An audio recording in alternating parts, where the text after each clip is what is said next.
Welcome in, everyone. Ready to travel back in time with me today? We're diving deep into some ancient law, you know, dusty scrolls, rules from another era, that kind of thing. But trust me, this isn't some boring history lecture. We're cracking open the book of Deuteronomy, chapters 19, 20, 21, to see what kind of wisdom is hiding in there. And let me tell you, get ready for some surprises, because these ancient laws, they still have some shockingly relevant things to say about justice, war, even family drama. It's wild, isn't it? These texts, they're like a snapshot of a whole society wrestling with problems that are still super relevant today. We're talking fairness, we're talking justice, relationships, all this stuff woven into a legal system that's totally different from ours. Right. Like imagine a world without lawyers, no courtrooms as we know them, Yeah. justice played out in ways that frankly might blow your mind a little. Oh, absolutely. So, to kick things off, let's talk about cities of refuge. Deuteronomy 19 lays it out. This is a good one. Okay, picture this, right? You're out in the woods, you're a woodsman with your buddy, and suddenly, boom, your axe slips. Tragic accident. Now, instead of, jail, what's your next move? You book it to a city of refuge. These were designated safe zones. So, like ancient witness protection, but for accidents? Kinda. The whole point was to stop those endless revenge killings that were a huge problem back then. Someone's brother dies, their father. You can bet someone's out for blood. These cities, they bought time, let things cool down a little, so justice, not just vengeance, could happen. Makes sense, especially back then when people travel for ages. Deuteronomy even mentions those hot-headed avengers chasing someone down on the road wanting to. Well, you get the picture. Oh, for sure. Deuteronomy 19.6, it's right there talking about preventing a crime of passion, as we might call it. But here's the thing, it's not just ancient history. This idea, it's like the seed for some pretty important legal stuff we still have today. Oh, like what? Think about it. Cities of refuge. They were all about this difference between murder you meant to do it and manslaughter, a total accident. That's still huge in our courts. Self-defense laws, too. It's like they were grappling with how to protect someone who didn't mean to cause harm. The details have changed, but those core ideas, they're rooted in these ancient ways of thinking about justice. Wow, that connection is kind of mind-blowing. It makes you realize these old laws, they're not just dusty relics. They were trying to solve real problems, just like we are now, centuries later. Exactly. And it gets even more interesting when you look at how Deuteronomy tackles due process. Yeah. They were way ahead of their time in some ways. Yeah, what's the deal with that? Due process. That sounds very official. Right. So Deuteronomy 19.55, they make it clear you need multiple witnesses to confirm something, not just one person's word. It couldn't be clearer. A single witness shall not rise up against a man on account of any iniquity or sin which he's committed. On the evidence of 2 or 3 witnesses, a matter shall be confirmed. They were already worried about false accusations, making sure they had solid evidence. Makes you think about all those libel cases we see today, right? Or even just like fact-checking the news. It's all about making sure you've got the truth. And that's something Deuteronomy was wrestling with way back then. Plus, think about eyewitness testimony. How reliable is it? We're still debating that today, but they were already on to that potential for mistakes, for human error. It really makes you appreciate how much our legal system might owe to these ancient attempts at being fair, you know? Absolutely. They were laying the groundwork for sure. Okay, so we've talked about justice, but Deuteronomy doesn't shy away from tougher topics. War, for example.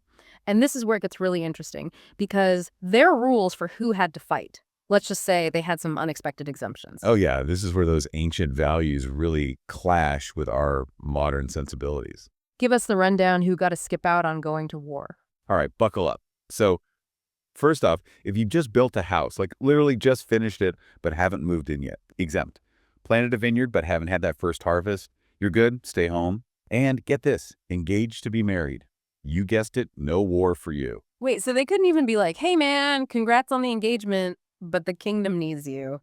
That's wild. Talk about putting personal life first, even when there's a war on. Right. It makes you wonder, how different were their priorities? These exemptions, they might seem strange to us now, but they clearly valued keeping families together, keeping society stable, even in the middle of conflict. They understood that these big life events, these transitions, they were crucial for their society to keep going.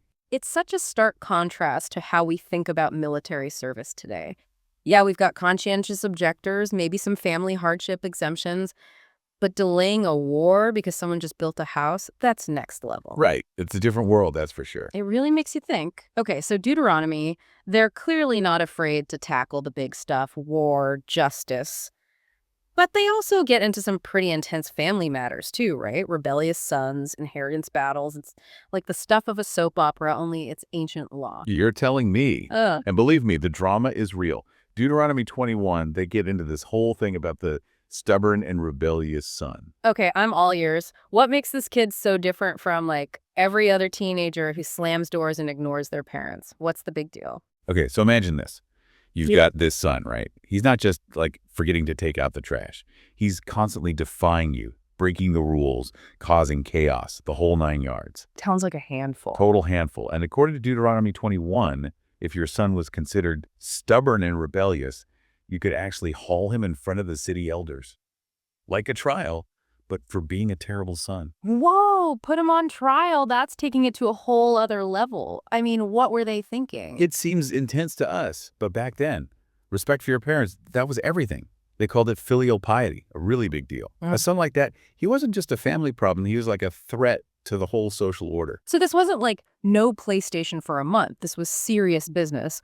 What kind of punishment are we talking here? Serious indeed. Deuteronomy 21 gets pretty real. They talk about the men of the city stoning him to death. Whoa. Okay, that's kind of intense. Yeah, it's definitely a bit much for us today, right? But a lot of scholars think it was more of a deterrent, a way to scare people straight, rather than something they actually did all the time.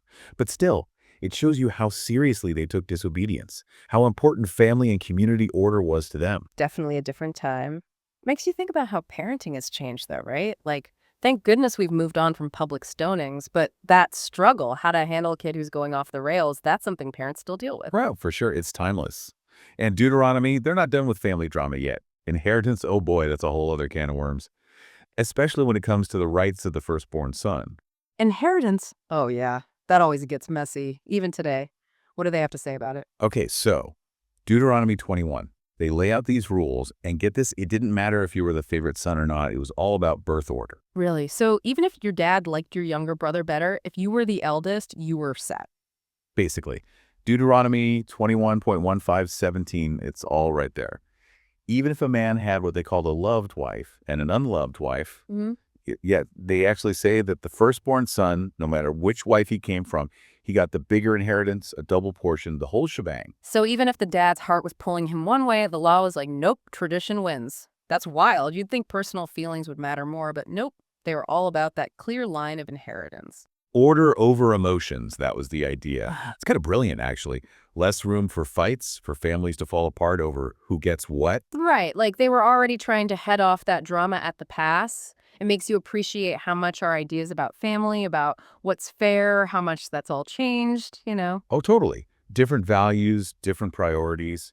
Speaking of which, remember that head scratcher we talked about earlier? Yeah. Unsolved murders and that whole ritual with a cow? Oh, yeah, the one with the heifer in the valley.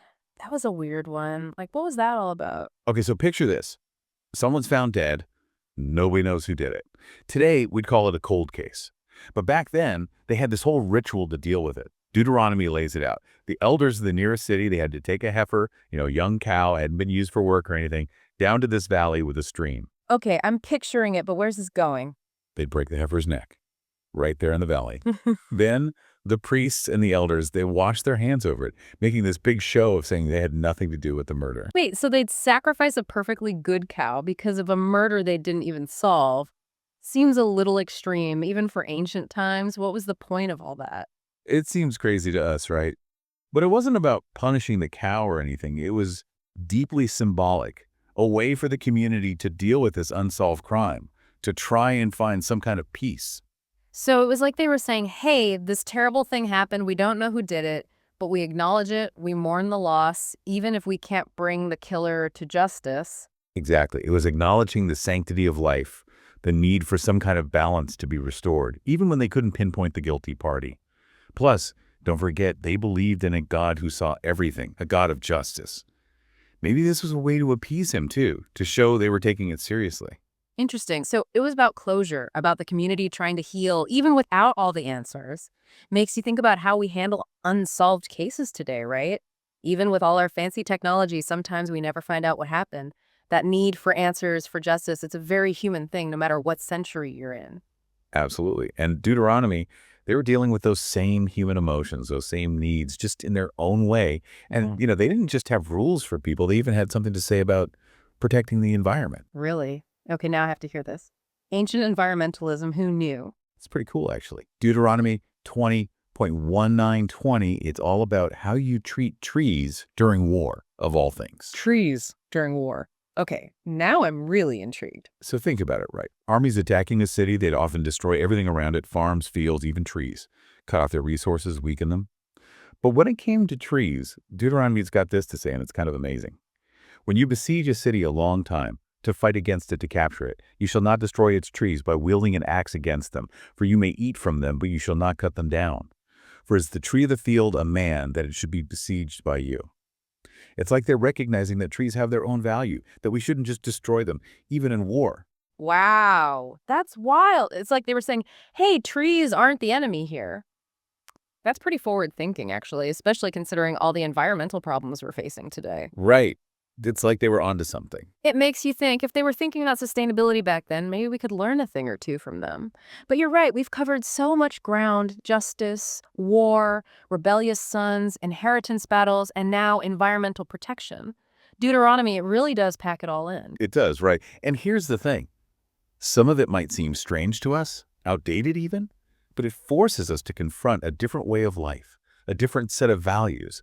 And in those differences, we might just learn something about ourselves, about what it means to be human, to grapple with the same big questions, even across thousands of years.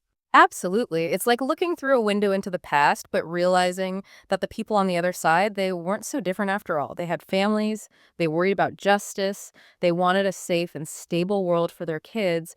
And those are things we can all relate to no matter what time period we live in. You got it. It's that shared human experience that makes exploring these texts so fascinating and honestly so important. I completely agree.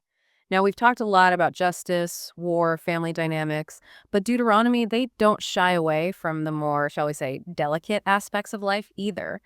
And one area where they get into some really specific detail is marriage, particularly those situations where things get a little complicated. Oh, yeah, they go there. And believe me, some of these scenarios, they'll definitely raise some eyebrows today. Okay, you've piqued my interest. What kind of complicated situations are we talking about here? Well, Deuteronomy 21.10014, it talks about this situation, and it's definitely one of those things that makes you go, whoa, did they really just say that? It's about a man who's off at war, and he takes a woman captive, someone from the enemy side, and, well, he finds her attractive. Okay, this is getting into tricky territory, to say the least. We're talking about a very different time, a very different culture, right? Absolutely. And it's important to approach these texts with that in mind, understanding, not judging. But yeah, they go there. So Deuteronomy says, in this situation, the man, he could marry this woman, but there were rules. Rules. Okay, I'm almost afraid to ask, but what kind of rules are we talking about here? So first off, she had to shave her head, trim her nails, the whole deal. Wow, okay. Specific. What was the thinking there? Like, was that supposed to make her less appealing to other men, or? It's probably deeper than that. A lot of scholars think it was symbolic. She's shedding her old identity, her old life, getting ready to start fresh, a ritual transition. So less of a makeover, more of a life change. Exactly. And it wasn't just about her looks. She also had to spend a whole month mourning, thinking about her family, her home, everything she'd left behind. That's actually kind of unexpected. It sounds like they were trying to give her space to grieve, to adjust to this huge and probably unwanted change in her life. Right. It's a weird mix, right? On the one hand, you've got this forced marriage situation, which is obviously problematic. But then they're also saying, hey, she needs time to process this, to mourn. It's complicated, that's for sure. Yeah, complicated seems like an understatement. But it's a good reminder that when we look at these ancient laws, we're seeing a snapshot of their world, a world that was very different from ours in a lot of ways. 100%. And those differences, they can make us uncomfortable. They can challenge our values, but that's not always a bad thing. It forces us to ask ourselves why we believe what we believe, how our own world shapes our views. For sure. And who knows, maybe in those uncomfortable moments, we even learn something new about ourselves. Exactly. It's all about learning, about understanding, and honestly, it's what makes exploring these old texts so fascinating. I totally agree. Well, folks, we've covered a lot of ground in this deep dive. Cities of refuge, rebellious sons, those intense inheritance rules, even those surprisingly modern ideas about protecting trees in wartime. Deuteronomy, it really throws you for a loop sometimes. It does, doesn't it? Just when you think you've got it figured out, it throws a curveball. Yeah. That's the beauty of it, right? It keeps you on your toes, makes you think. Absolutely.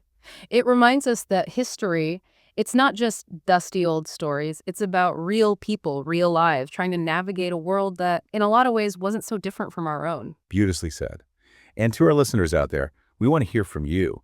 What really struck you in our Deuteronomy deep dive? Did anything surprise you? Challenge your assumptions? Make you want to grab a history book and dive in even deeper? Let us know. We'll be back next time with more fascinating stories and thought-provoking insights from the ancient world. Until then, keep exploring. Welcome to Charlie and Mia's podcast. We're embarking on an exciting journey to read through the entire Bible in just 1 year. Every day, we dive into Scripture, exploring its meanings and how it applies to our lives today. We invite you to join us on this incredible adventure of learning and discovery. Don't forget to subscribe to our channel so you never miss an episode.